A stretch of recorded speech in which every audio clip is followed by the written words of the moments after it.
Hello, guys. Welcome to Psyched Minds.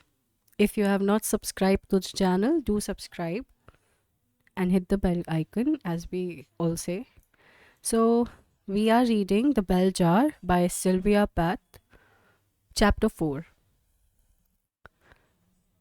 I don't know just why my successful evasion of chemistry should have floated into my mind there in JC's office. All the time she talked to me, I saw Mr. Manzi standing on thin air in back of JC's head, like something conjured up out of a hat, holding his little wooden ball and the test tube that billowed a great cloud of yellow smoke the day before Easter vacation and smelt of rotten eggs and made all the girls and Mr. Manzi laugh. I felt sorry for Mr. Manzi. I felt like going down to him on my hands and knees and apologizing for being such an awful liar. JC handed me a pile of story manuscripts and spoke to me much more kindly. I spent the rest of the morning reading the stories and typing out what I thought of them on the pink inter-office memo sheets and sending them into the office of Betsy's editor to be read by Betsy the next day. JC interrupted me now and then and to tell me something practical or a bit of gossip. JC was going to lunch that noon with two famous writers, a man and a lady. The man had just sold 6 short stories to the New Yorker and 6 to JC. This surprised me as I didn't know magazines brought stories in lots of 6, and I was staggered by the thought of the amount of money 6 stories would probably bring in. JC said she had to be very careful at this lunch because the lady writer wrote stories too, but she had never had any in the New Yorker and JC had only taken one from her in 5 years. JC had to flatter the more famous man at the same time as she was careful not to hurt the less famous lady.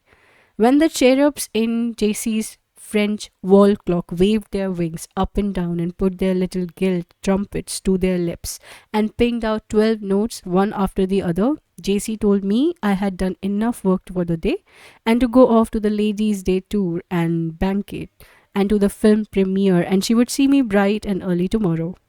Then she slipped a suit jacket over her lilac blouse, pinned a hat of imitation lilacs on the top of her head, powdered her nose briefly, and adjusted her thick spectacles. She looked terrible but very wise. As she left the office, she patted my shoulder with one lilac gloved hand. Don't let the wicked city get you down. I sat down in my swivel chair for a few minutes and thought about JC. I tried to imagine what it would be like if I were E.G., the famous editor, in an office full of potted rubber plants and African violets my secretary had to water each morning. I wished I had a mother like JC. Then I would know what to do. My own mother wasn't much help. My mother had taught shorthand and typing to support us ever since my father died, and secretly she hated it and hated him for dying and leaving no money because he didn't trust life insurance salesmen. She was always on to me to learn shorthand after college, so I would have a practical skill as well as a college degree. Even the apostles were tent makers, she would say. They had to live just the way we do. I dabbled my fingers in the bowl of warm water a ladies' day waitress sat down in place of my 2 empty ice cream dishes. Then I wiped each finger carefully with my linen napkin, which was still quite clean. Then I folded the linen napkin and laid it between my lips and brought my lips down on it precisely. When I put the napkin bent back on the table, a fuzzy pink lip shade bloomed right in middle of it like a tiny heart. I thought what a long wait I had come. The first time I saw a finger bowl was at the home of my benefactress. It was the custom at my college. The little freckled lady in the scholarships office told me to write to the person whose scholarship you had if they were still alive and thank them for it. I had the scholarship of Philomena Guinea, a wealthy novelist who went to my college in the early 1900s and had her first novel made into a silent film with Betty Davis as well as a radio serial that was still running. And it turned out she was alive, and lived in a large mansion not far from my grandfather's country club. So I wrote Philomena Guinea a long letter in coal black ink on grey paper with the name of the college embossed on it in red. I wrote what the leaves looked like in autumn when I bicycled out into the hills, and how wonderful it was to live on a campus instead of commuting by bus to a city college and having to live at home, and how all the knowledge was opening up before me, and perhaps one day I would be able to write great books the way she did. I had read of one of Mrs. Guinea's book in the town library. The college library didn't stock them for some reason, and it was crammed from beginning to end with long, suspenseful question. Would Evelyn discern what that Gladys knew Roger in her past? Wondered Hector feverishly, and how could Donald marry her when he learned of the child Elsie hidden away with Mrs. Rollmop in the secluded on the secluded country farm? Griselda demanded of her bleak, moonlit pillow. These books earned Philomena Guinea, who later told me she had been very stupid at college, millions and millions of dollars. Mrs. Guinea answered my letter and invited me to lunch at her home. That was where I saw my first finger bowl. The water had had a few cherry blossoms floating in it, and I thought it must be some clear sort of Japanese after dinner soup and ate every bit of it, including the crisp little blossoms. Mrs. Guinea never said anything, and it was only much later when I told the debutante I knew at college about the dinner that I learned what I had done. When we came out of the sunnily lit interior of the Ladies' Day office, the streets were grey and fuming with rain. It wasn't the nice kind of rain that rinses you clean, but the sort of rain I imagine they must have in Brazil. It flew straight down from the sky in drops the size of coffee saucers and hit the hot sidewalks with a hiss that sent clouds of steam writhing up from the gleaming dark concrete. My secret hope of spending the afternoon alone in Central Park died in the glass egg beater of Day's revolving doors. I found myself spewed out through the warm rain and into the dim, throbbing cave of a cab. Together with Betsy and Hilda and Emily Ann Offenbach, a prim little girl with a bun of red hair and a husband and three children in Teaneck, New Jersey. The movie was very poor. It starred a nice blonde girl who looked like June Allison but was really somebody else, and a sexy black haired girl who looked like Elizabeth Taylor but was also somebody else, and two big, broad shouldered boneheads with names like Rick and Jill. It was a football romance and it was in Technicolor. I hate Technicolor. Everybody in the Technicolor movie seems to feel obliged to wear a lurid new costume in each new scene and to stand around like a clothes horse with a lot of very green trees or very yellow wheat or very blue ocean rolling away for miles and miles in every direction. Most of the action in this picture took place in the football stands with the two girls waving and cheering in smart suits with orange chrysanthemums the size of cabbages on their lapels, or in a ballroom where the girls swooped across the floor with their dates, in dresses like something out of Gone with the Wind, and then sneaked off into the powder room to say nasty, intense things to each other. Finally, I could see the nice girl was going to end up with the nice football hero, and the sexy girl was going to end up with nobody, because the man named Gil had only wanted a mistress and not a wife all along and was now packing off to Europe on a single ticket. At about this point, I began to feel peculiar. I looked around me at all the rows of wrapped little heads with the same silver glow on them at the front and the same black shadow on them at the back, and they looked like nothing more or less than a lot of stupid moon brains. I felt in terrible danger of puking. I didn't know whether it was the awful movie giving me a stomachache or all that caviar that I had eaten. I'm going back to the hotel, I whispered to Betsy through the half dark. Betsy was staring at the screen with deadly concentration. Don't you feel good? She whispered, barely moving her lips. No, I said, I feel like hell. So do I. I'll come back with you. We slipped out of our seats and said, excuse me, excuse me, excuse me, down the length of our row, while the people grumbled and hissed and shifted their raincoats and umbrellas to let us pass. And I stepped on as many feet as I could because it took my mind off this enormous desire to puke that was ballooning up in front of me so fast I couldn't see round it. The remains of a tepid rain were still sifting down when we stepped out into the street. Betsy looked affrighted. The bloom was gone from her cheek and her drained face floated in front of me, green and sweating. We fell into one of those yellow checkered cabs that are always waiting at the curb when you are trying to decide whether or not you want a taxi. And by the time we reached the hotel, I had puked once and Betsy had puked twice. The cab driver took the corners with such momentum that we were thrown together first on one side of the back seat and then on the other. Each time one of us felt sick, she would lean over quietly as if she had dropped something and was picking it up off the floor, and the other one would hum a little and pretend to be looking out the window. The cab driver seemed to know what we were doing, even so. Hey, he protested, driving a light through a light that had just turned red. You can't do that in my cab. You better get out and do it in the street. But we didn't say anything, and I guess he figured we were almost at the hotel, so he didn't make us get out until we pulled up in front of the main entrance. We didn't dare wait to add up the fare. We stuffed a pile of silver into the cabbie's hand and dropped a couple of Kleenexes to cover the mess on the floor, and ran in through the lobby and no onto the empty elevator. Luckily for us, it was a quiet time of day. Betsy was sick again in the elevator and I held her head. And then I was sick and she held mine. Usually, after a good puke, you feel better right away. We hugged each other and then said goodbye and went off to opposite ends of the hall to lie down in our own rooms. There is nothing like puking with somebody to make you into old friends. But the minute I had shut the door behind me and undressed and dragged myself onto the bed, I felt worse than ever. I felt I had to go to the toilet. I struggled into my white bathrobe with the blue cornflowers on it and staggered down to the bathroom. Betsy was already there. I could hear her groaning behind the door, so I hurried on around the corner to the bathroom in the next wing.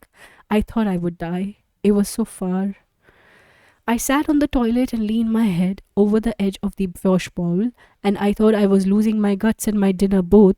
The sickness rolled through me in great waves. After each wave, it would fade away and leave me limp as a wet leaf and shivering all over, and then I would feel it rising up in me again.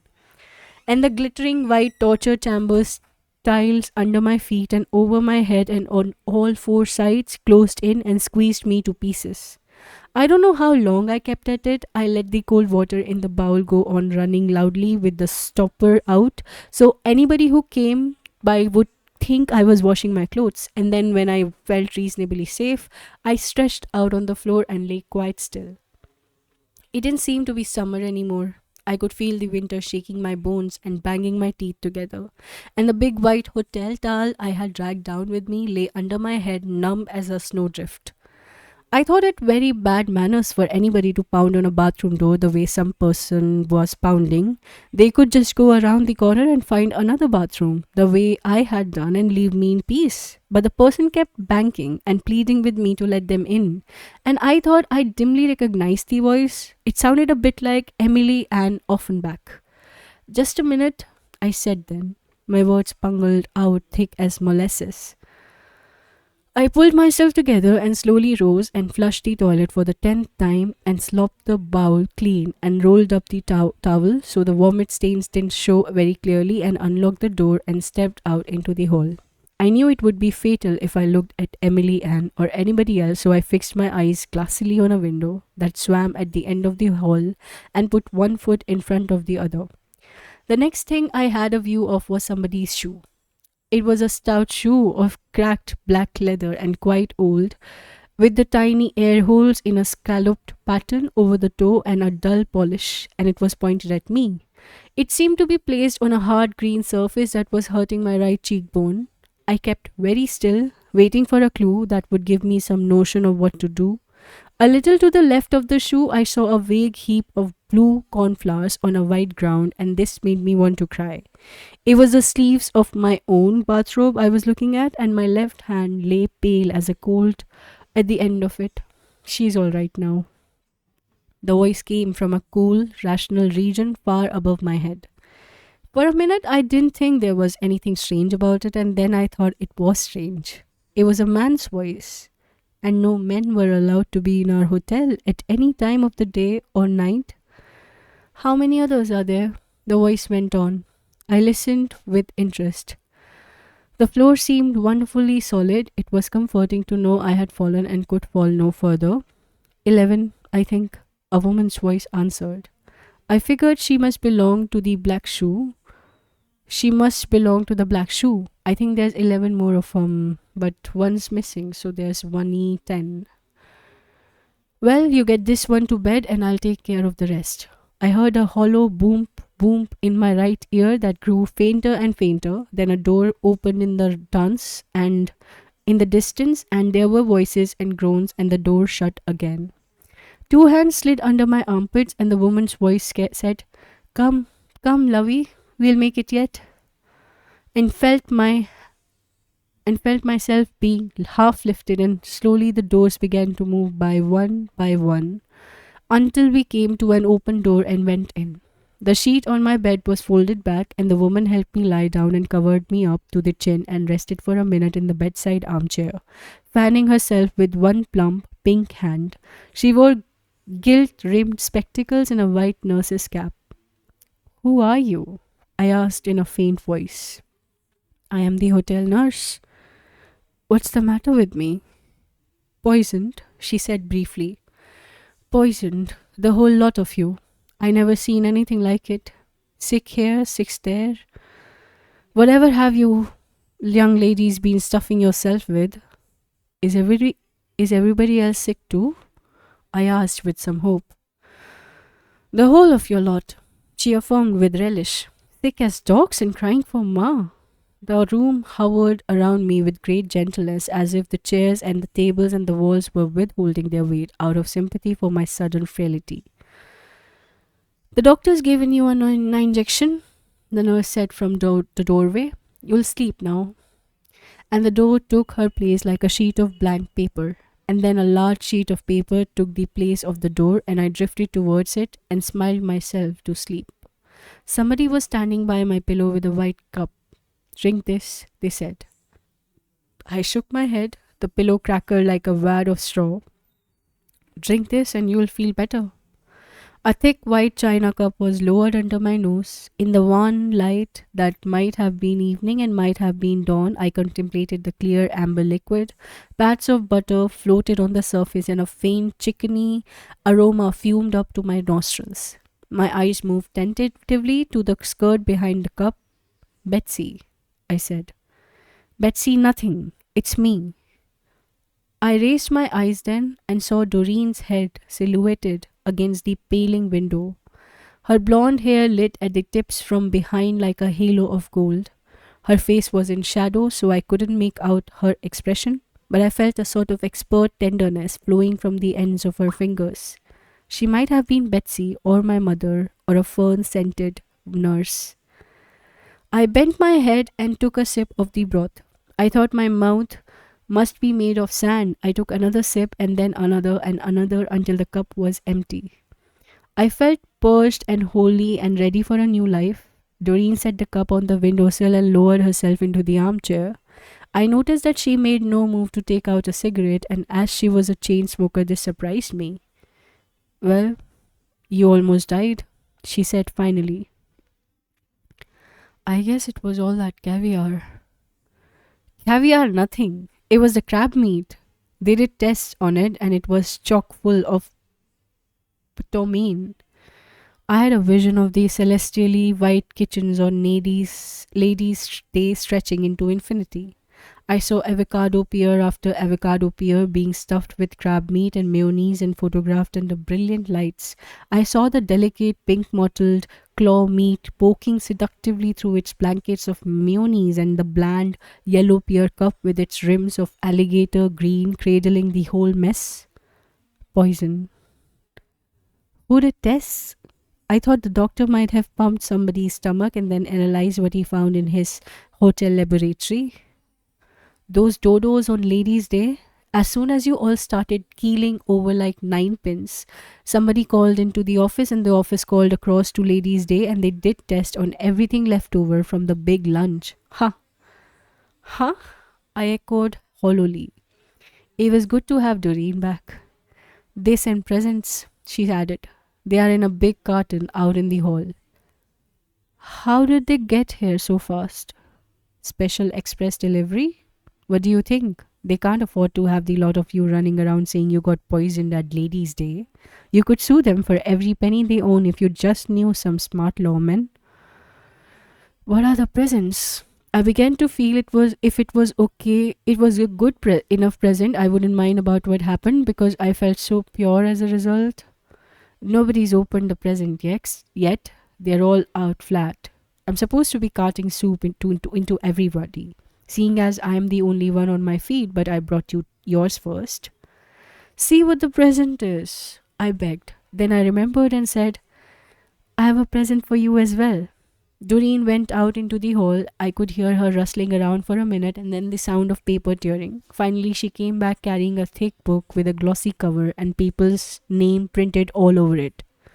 The 30 best short stories of the year. She dropped the book in my lap. There's 11 more of them out there in that box. I suppose they thought it would give you something to read while you were sick. She paused. Where's mine?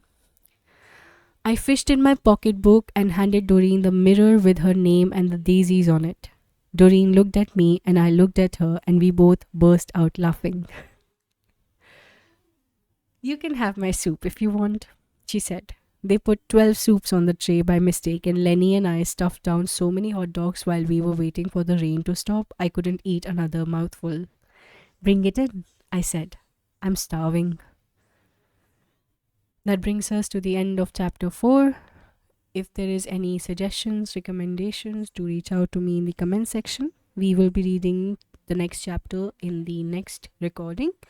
If you have not listened to the previous recordings, do go to the playlist section of the YouTube channel and you can listen to the book in an ordered manner. Bye bye. Take care. Keep reading.